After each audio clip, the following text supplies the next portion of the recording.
Olá, meus amigos, muito bom dia. Deus abençoe a vocês todos. Que o Espírito Santo ilumine, revele, abra o entendimento de todos para que todos possam entender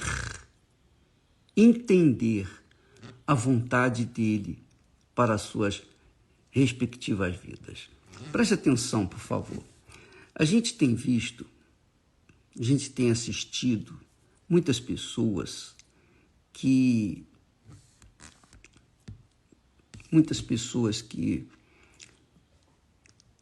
têm tido fé em Deus, muitas pessoas que têm sido religiosas, muitas pessoas que são crentes, muitas pessoas frequentadoras de igrejas, muitas pessoas sinceras, muitas pessoas que não vivem no pecado, cometem pecados, claro, todos nós erramos, de uma forma ou de outra, basta estar vivo para pecar, mas há pessoas que vivem uma vida, digamos assim, correta, na justiça, etc. Porém, a resposta de Deus na vida delas parece não corresponder. Porque tem alguma coisa errada. Elas vivem anos a fio, mas muitos anos, e eu tenho visto isso com os meus próprios olhos. Nós temos parentes, entes queridos, que, apesar da sua fidelidade à igreja física, à igreja institucional, apesar dessa fidelidade à igreja, não são convertidas. Não são. Não são por quê? Porque quando você lida com essas pessoas no dia a dia, porque parentes você conhece, né? Você não tem como você enganá-los, né? Enganá-lo. Porque a gente sabe que a pessoa verdadeiramente não tiveram um encontro com Deus, não foram nascidas da água e do Espírito Santo. Porque é muito diferente.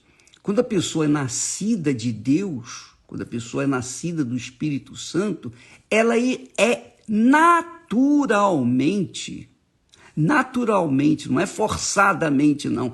Naturalmente ela é espiritual. A sua conduta, o seu comportamento, a sua maneira de ser, a sua maneira de falar, ela manifesta um outro espírito que não é um espírito religioso. Muita gente, infelizmente, desculpa. Então, muitas pessoas, infelizmente, apesar de estarem anos a fios, décadas a fio na igreja, não nasceram de novo. Por quê? Por que não nasceram de novo? O que está errado? A palavra de Deus? Não, a palavra de Deus nunca está errada. Mas, provavelmente, essas pessoas foram mal instruídas, elas não tiveram uma informação correta. Talvez o pastor tenha, digamos, paparicado essas pessoas, tenha tentado ganhá-las do jeito deles e, infelizmente, geraram carne, porque o que é nascido da carne é carne, o que é nascido do pastor é carne, o que é nascido da instituição é carne. Só quem é nascido do Espírito Santo verdadeiramente é espírito. Mas por que essas pessoas não nasceram de novo? Por quê? Por quê? Qual a razão? Porque faltou-lhes a verdade, ou elas não compreenderam bem o plano de Deus da salvação. Ainda ontem o rapaz estava falando, aí vocês devem ter visto no comentário um deles falando, mas eu tenho que ser eunuco, eu tenho que abrir mão da minha vida. É isso aí, tem que abrir mão de tudo. Você tem que priorizar o novo nascimento, priorizar o nascimento da água e do Espírito Santo, senão não há como entrar no reino de Deus. Mas eu queria responder, vou tentar responder para essas pessoas que estão anos a fio, mas décadas, são pessoas até mais velhas do que eu e ainda não nasceram de Deus. E conhecem a Bíblia de capa a capa, mas não nasceram de Deus. E por isso tem uma vida insossa, uma vida sem graça, sabe? Uma vida que não faz jus àquilo que dizem que crê. Olha só, Jesus, ontem eu falei sobre isso e eu queria bater nessa tecla. Jesus disse assim, se alguém quiser vir após mim, primeiro, renuncie-se a si próprio. Negue-se a si mesmo. Não tem jeito, você tem que negar-se a si mesmo. Se você quiser mesmo ser espiritual, nascer de Deus, você tem que negar a si mesmo.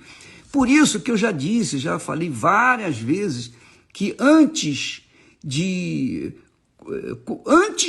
nascer de Deus, o Espírito Santo me falou muito sobre esse versículo, sobre o que adianta ganhar o mundo inteiro e perder a minha alma. Eu tinha 17 para 18 anos, quando ele falou comigo, e eu não era convertido, eu ia na igreja, mas estava pensando nos meus planos, nos meus projetos. Eu só vim realmente ter um encontro com o Senhor Jesus 1 ano e tal, não sei quanto tempo, mas muito mais do que 1 ano. Por quê? Porque eu não queria abrir mão da minha vontade, eu não queria abrir mão dos meus sonhos pessoais, eu não queria abrir mão dos meus desejos, eu não queria abrir mão dos meus pecadinhos. Eu não era bandido, eu não era ladrão, eu não era mentiroso, mas a gente não tinha o mínimo desejo de abrir mão do nosso coração, porque o nosso coração gritava mais alto do que a voz de Deus. Então, por conta dessa situação, eu demorei, porque eu não neguei a mim, eu neguei Jesus, eu neguei a minha vida a Ele, eu neguei o meu coração a Ele, eu neguei o altar, eu neguei sacrificar. E eu estou falando isso como experiência própria, e eu fico indignado, você sabe, quando você vê uma coisa e você sabe que aquela coisa está errada e que você pode ajudar, mas você fica limitado porque você não é Deus, você não é o Espírito Santo. Você pode falar, mas só o Espírito Santo para convencer. Essa é a realidade. E se o Espírito Santo não te convencer, minha amiga, eu não estou querendo aqui convencer ninguém. Eu prego o Evangelho, eu ensino a palavra de Deus. E o mais o Espírito Santo fará. Então ele diz, se alguém quer vir após mim, quiser vir após mim, negue-se a si mesmo, negue-se.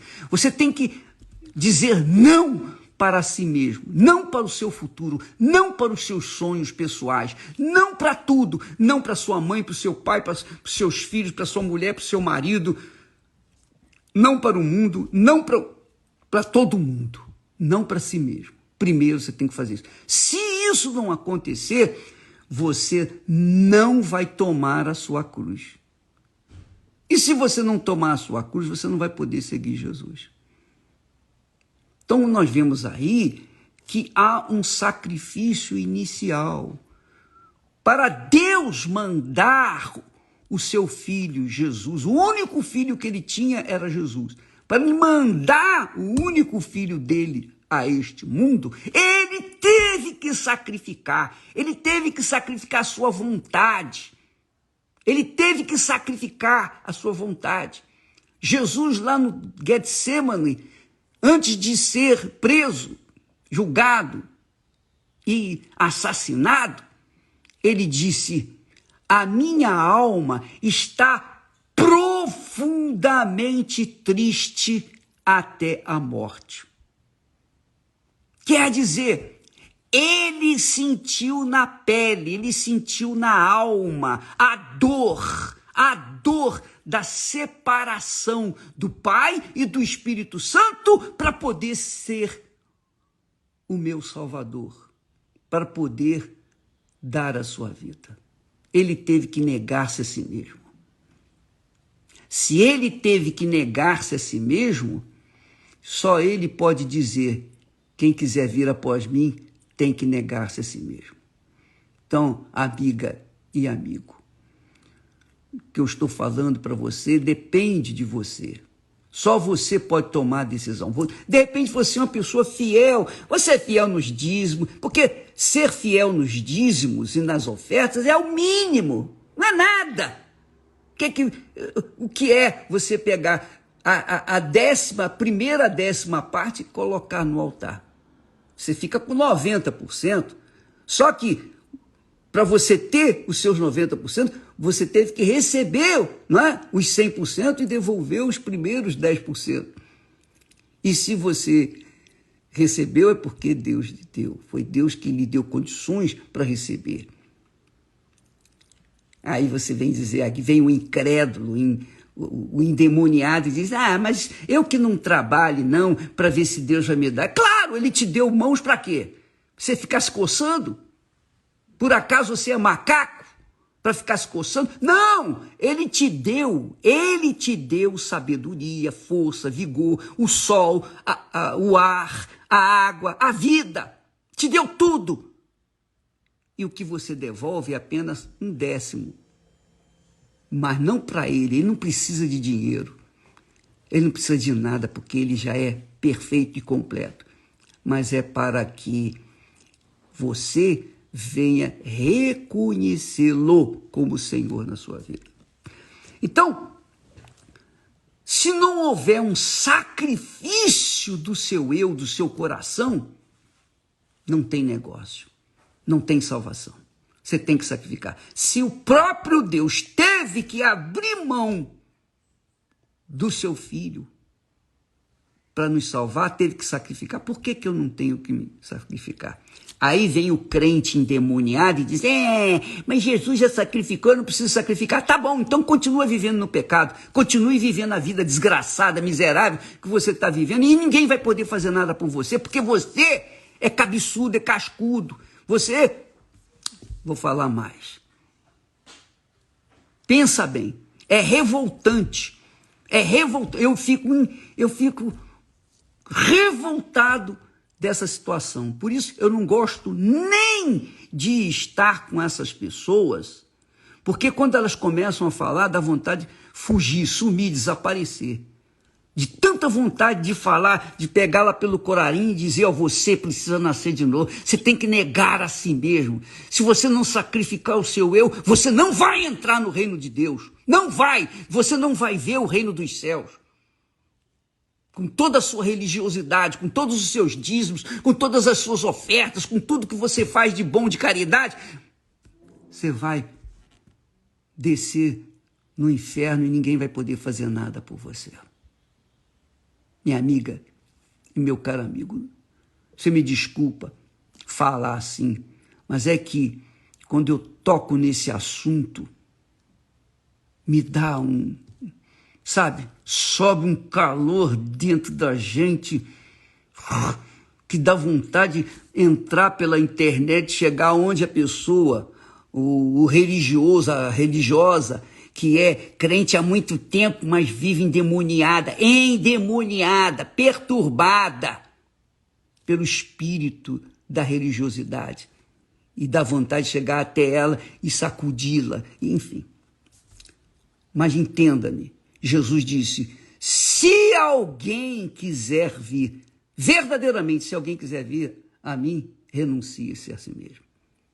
Quando uma pessoa quer casar com a outra, eu tenho visto isso, ela faz qualquer negócio, ela faz das tripas coração, ela não pensa em outra coisa, não pensa em outra coisa, ela se entrega de corpo, alma e espírito. Essa é a verdade, é ou não é? Você que está me assistindo aí sabe disso. Quando a pessoa quer casar com a outra, não sabe nem se vai dar certo. Conheceu ontem e quer casar hoje. Conheceu pela internet, mas já quer se casar. Então, ela não mede esforços, sacrifícios.